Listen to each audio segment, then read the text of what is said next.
El nazareno de cómo el cordero vistió la piel del lobo. Primera parte. El 30 de marzo de 1763 dio fondo en la bahía del Callao el navío San Damián, portador de pliegos de la corona para el excelentísimo señor D. Manuel de Amat y Juniet, caballero de la Orden de San Juan y virrey del Perú. Por entonces era acontecimiento de gran importancia para los habitantes de Lima la llegada de un buque de ultramar, y las noticias de que él era conductor proporcionaban por largo tiempo el gasto de las tertulias, comentándose y abultándose hasta tal punto, que en breve no las conociera el que las puso en circulación. Entre los pasajeros del San Damián venía el capitán de arcabuceros D. Diego de Arellano, nombrado por S.M. para encargarse del mando de una compañía. Era el de Diego mozo de gentil apostura, alegre como unas castañuelas, decidor como un romance de Quevedo y acaudalado como un usurero de Ogaño. Hizo en Italia sus primeras armas, logrando amén de la reputación de valiente, que él tenía en mucho, el grado de capitán, que estimaba en no poco. Traíalo también a América el reclamo de una pingüe herencia, legado de un su tío, minero en el Alto Perú, herencia que sin dificultad fue entregada al sobrino, porque éste no quiso tomarse el trabajo de examinar las cuentas que le presentaban. Con lo que, a costa del generoso heredero y del tío que en mal hora pasara a mejor vida, hicieron su agosto esas hambrientas sanguijuelas que el diccionario de la lengua llama albaceas. El presente se le ofrecía, pues, ligero, derecho y sin tropiezo como camino de hierro. Justo es añadir que Arellano encontró en Lima una soberbia acogida. Sus hechos militares le daban fama en el ejército. Su empleo y distinción le abrían las puertas de las capas más encopetadas. Su gallardía le captaba el interés de las damas, y sus riquezas le aseguraban amigos. Porque, antes como ahora, averiguada cosa es que nada hay más simpático que el sonido del oro. Pero de pronto, los más extraños rumores empezaron a correr acerca del capitán, y aunque en ellos había mucho de verdad, concedamos que algo sería fruto de la maledicencia y de la envidia. La conducta misma de Diego daba pábulo a la sismografía, porque todas las noches los espléndidos salones de su casa eran teatro de las más escandalosas orgías. Dejó de visitar la sociedad de buen tono que hasta entonces frecuentara, y dióse perdidamente al trato de mujerzuelas y gente de mal vivir. Un coplero de 3 al cuarto, cuyos versos gozaban de gran boga, sin tener ni la chispa satírica ni la originalidad del poeta limeño Juan de Caviedes, escribió unas jácaras contra el capitán, en las que lo llamaba sustentador de querellas, cuba ambulante de vino, ocupado de continuo en descomponer doncellas.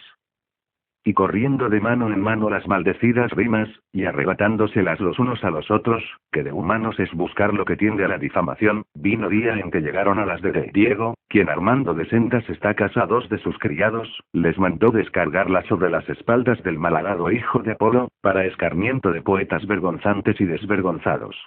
El pobrete quedó como jaco de gitano, con el pellejo curtido y ni un solo hueso sano. No tanto por defender al zurrado coplero cuanto por aversión hacia el capitán, entablaron varios jóvenes pudientes juicio contra él. Mas como no alcanzasen a probar que los criados de Diego hubiesen sido los instrumentos de la tunda, resultó a la postre que perdieron el pleito con costas, y ainda más con la obligación de satisfacer al agraviado. Por supuesto que el de Arellano no se conformó con que sus enemigos cantasen el pecaví, y les dijo muy llanamente que era llegada la ocasión de que hablasen los hierros.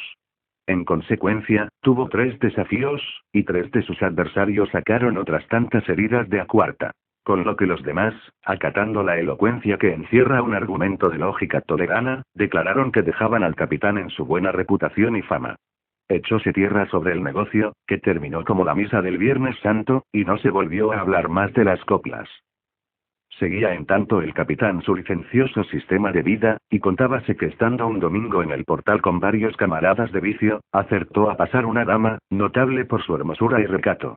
Oyendo de Diego que los otros mancebos hablaban de ella con respeto, se sintió picado y apostó que antes de un mes sería dueño de ese tesoro de virtudes.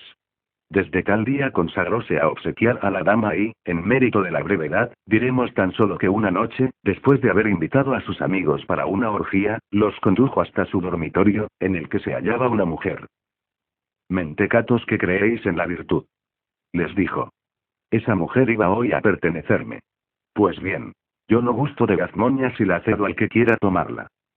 Por corrompidos que fuesen aquellos calaveras no pudieron reprimir un gesto de horror y salieron de la habitación. Pocas horas después había en Lima un escándalo más. La deshonra de una mujer hermosa es una victoria para las que envidian su belleza. La desventurada, después de buscar vengador en su hermano, que fue muerto en duelo por rey Diego, tuvo que esconder sus lágrimas y su vergüenza entre las rejas de un claustro.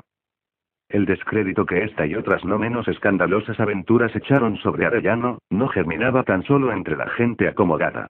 Su mala reputación se había popularizado hasta tal punto, que ningún mendigo se atrevía a llegar a la puerta de su casa. Porque, a bien librar, llevaba la certidumbre de salir derrengado. Jamás tendió el capitán una mano generosa al infortunio, y hablarle de practicar actos caritativos era excitar su hilaridad, desatándola en epigramas contra las busconas y vagabundos. Solo se contaban de él malas acciones, y es fama que su vino fue siempre borrascoso. Con la multitud de historias repugnantes de que era el héroe nuestro capitán, excitó las sospechas del Santo Oficio. No sabemos cómo se las compuso con el terrible tribunal de la fe. Ello es que éste se conformó con amonestarle y recomendarle que oyese misa, práctica devota a la que nunca se le vio asistir. Tal era de Diego de Arellano, uno de los hombres que en la culta capital del virreinato daba, por sus excentricidades y escándalos, asunto a los corrillos de los desocupados. Y nótese que no lo llamamos el único proveedor de la crónica popular, porque existía otro personaje a quien llamaban el Nazareno, ser misterioso que, al contrario del capitán, representaba sobre la tierra la providencia de los que sufren.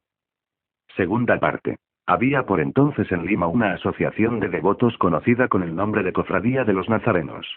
Reuníanse las noches de los viernes en una celda del convento de la Merced, de donde salían a la capilla que aún existe contigua al templo, para celebrar la religiosa distribución de las caídas del Señor. Terminada la cual esparcíanse por la ciudad, recogiendo y dando limosnas. Vestían los cofrades aquellas noches una larga túnica morada, ceñida por una cuerda de cáñamo, cubriéndoles la cabeza una capucha del mismo color. Gozaban de gran predicamento en el pueblo. Porque, al cabo, él era quien sacaba provecho de la caritativa hermandad. La estimación por los nazarenos tomó mayores creces desde que en 1763 se afilió en ella un hombre de distinguido continente, que recatándose el rostro en el embozo asistía a las sesiones, que se escondía de los demás para vestir la túnica de la orden, a quien nadie oyó tomar parte en los debates. Todo hacía presumir que fuese persona notable el callado y misterioso nazareno. Un comerciante muy estimado por su probidad, se encontró un día por consecuencia de malas especulaciones en completa bancarrota. Sus émulos, como sucede siempre, empezaron a murmurar de su honradez. Y desesperado el buen hombre, se encerró en su cuarto, preparó un veneno, y resuelto al suicidio, principió a poner en orden los documentos que justificaban su conducta mercantil. Terminaba ya esta operación cuando se le apareció un nazareno. Y aunque no ha llegado hasta nosotros la conversación que me dio, baste decir que pocas horas más tarde el comerciante satisfizo a sus acreedores y que en breve tiempo restableció su fortuna y el crédito de su casa. 2 años después quiso devolver al nazareno la fuerte suma que le prestara. Pero su incógnito Salvador le ordenó que fundase una escuela para niños y que el resto lo dividiese entre los necesitados. En los conventos de monjas se encontraban muchas jóvenes que, anhelando tomar el velo, no podían verificarlo por carecer de la dote prevenida por las constituciones monásticas. Un día el encubierto nazareno se acercó a las superioras o abadesas, poniendo en sus manos el dinero necesario para que fueran admitidas las nuevas esposas del Señor. Todo aquel que sufría esperaba la noche del viernes. El nazareno parecía multiplicarse y nunca era aguardado en vano. Siempre tenía un alivio para la miseria, un consuelo para el dolor. Pero este hombre, que era el protector del huérfano y la esperanza del pobre, ¿por qué se encerraba en tan profundo misterio? Nadie logró ver jamás su rostro, y como practicaba el bien sin ostentarlo, el pueblo, que es supersticioso con lo que está fuera de lo común y que en toda buena acción encontraba la huella del nazareno, dio en reverenciarlo como a santo y aún en atribuirle milagros.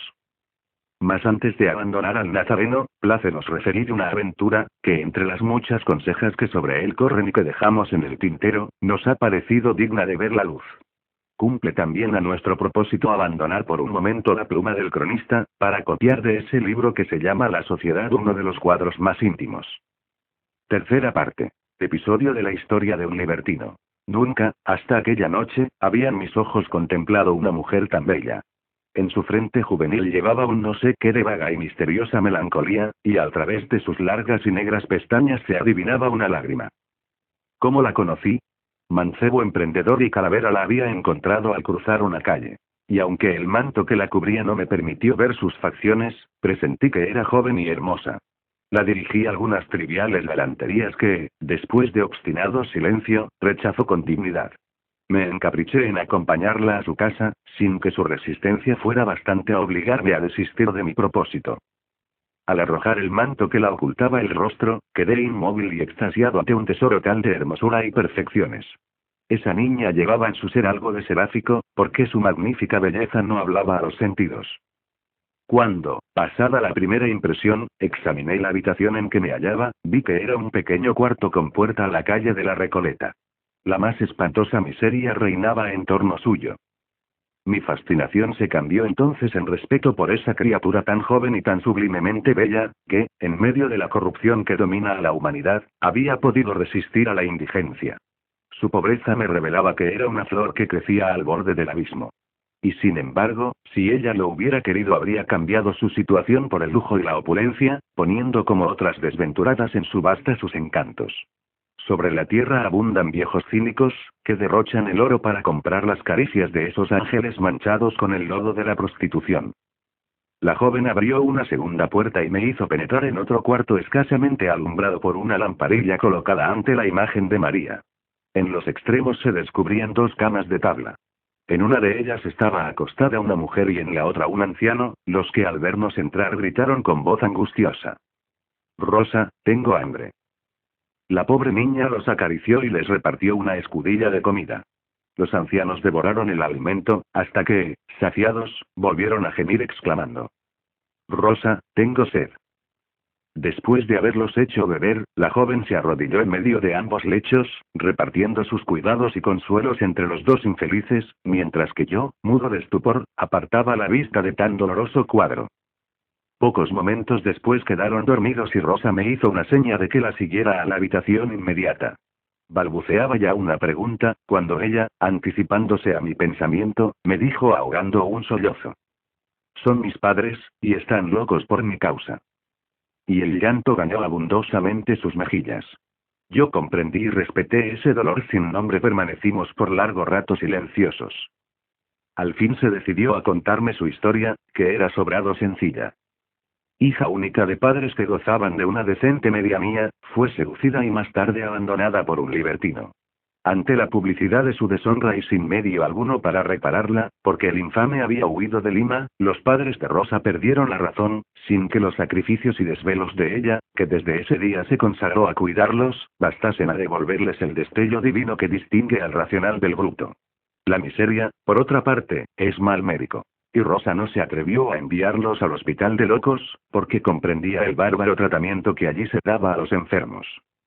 La niña calló. Y yo, profundamente conmovido, me despedí con religioso respeto de aquel ángel que, lleno de abnegación y de ternura, había sido colocado por Dios para velar sobre los últimos días de dos ancianos. Cristo, que perdonó a Magdalena porque amó mucho, habría también compadecido a esta mujer, que con tan severa expiación purgaba el delito de haber sentido latir un corazón dentro del pecho, de haber obedecido a esa ley de todos los seres que se llama amor. Cuarta parte. ¿Quién contó al nazareno el episodio que acabamos de bosquejar? Solo sabemos que a la siguiente noche, vestido con el hábito penitente, se apareció en el humilde cuarto de Rosa y que, a fuerza de esmero y de una costosa asistencia, consiguió poco a poco devolver la razón a los ancianos y la calma a la desventurada joven. Pero como la gratitud casi siempre es bulliciosa, la hija publicó cuanto debía al nazareno, a pesar del empeño que éste mostró para que el misterio rodease su buena acción. Quinta parte. Era la última hora de la tarde de un día de septiembre del año 1767. La campana de San Pablo acababa de dar el solemne toque de oración, cuando el nazareno penetró en la portería del convento de los padres jesuitas y se dirigió a la celda del superior. Recibido por éste, puso en sus manos un pliego cerrado. El jesuita examinó detenidamente el sello, y sin abrir el pliego, como si por alguna marca de la cera hubiera adivinado el contenido, se volvió hacia el portador y le dijo: «Gracias, hermano. Los hijos de Loyola no olvidaremos nunca todo el bien que nos hacéis». Aquel oía había fondeado en el Callao un buque de guerra con procedencia de España. El comandante pasó inmediatamente a Lima y entregó al virrey Amat las comunicaciones de que era conductor. En el mismo instante daba el nazareno al superior de los jesuitas el pliego de que ya hemos hablado. El virrey se encerró en su gabinete a leer la correspondencia. A las 11 de la noche regresó del teatro, convocó a la Real Audiencia y, vivamente afectado, puso en su conocimiento que se iba a proceder a la expulsión de los jesuitas. El virrey dictó algunas providencias, y tanto a los oidores como a los individuos que venían a contestarle sobre el cumplimiento de las medidas que les había ordenado, les impuso su excelencia arresto en una sala de palacio. El objeto era que no fuese conocida por los padres la Real Orden hasta que llegase el momento de la sorpresa. Pero averiguada cosa es, dice un escritor contemporáneo, que el mismo buque que condujo las comunicaciones para el virrey, traía también instrucciones privadas del superior de los jesuitas en Madrid. Está envuelto en el misterio el medio que empleó para comunicar sus instrucciones al superior de Lima, y por la misma nave, y no habiendo en ese día pisado tierra más persona que el comandante, quien ignoraba el contenido de la comunicación real. Daban las 12 de la noche cuando un alcalde de casa y corte, seguido de escribas, corchetes y demás familia menuda de la corte que se ocupa en justiciar, tocaban en la portería de San Pablo para cumplir la disposición del ministro de Carlos III, por la que en un mismo día fueron expulsados de las Indias los temidos discípulos de Oyola. El hermano portero recibió a la comitiva como quien esperaba la visita. Y así era la verdad. El superior había congregado desde las 8 de la noche a los demás padres, hecho venir a 5 o 6 que se hallaban ausentes del convento, y dándoles cuenta del pliego que recibió del Nazareno. Al llegar la comisión del virrey, todos los hermanos, sin faltar uno, estaban sentados en el espacioso y monumental salón del refectorio, con el breviario en la mano y un pequeño bulto de ropa a los pies. Las instrucciones del conde de Aranda prevenían al virrey que la comunidad se reuniese a toque de campana, que se mantuviese a los padres en la sala capitular y que el superior mandase buscar a los ausentes. Los comisionados nada tuvieron que hacer en tales puntos. Esto demuestra que también al superior de Lima le había remitido el de la orden, en Madrid, copia de las prevenciones del ministro. La Real Orden fechada en el Pardo a 5 de abril de aquel año fue cumplida en todas sus partes.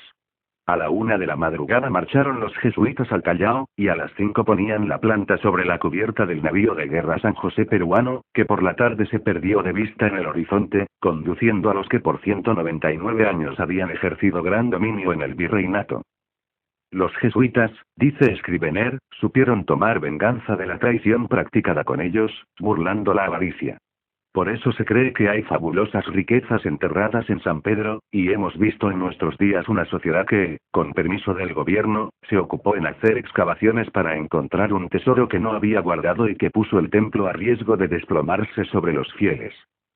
Es fama que también el superior de las misiones del Paraguay, que se hallaba aquel día a 40 leguas de Salta, en una reducción de indios llamada Miraflores, tuvo aviso del golpe que iba a recibir la compañía, 4 horas antes de la desigmada, y que al intimársele el regio mandato contestó sonriendo: «Tomad las llaves, y ved que nos llevamos un tesoro en el breviario».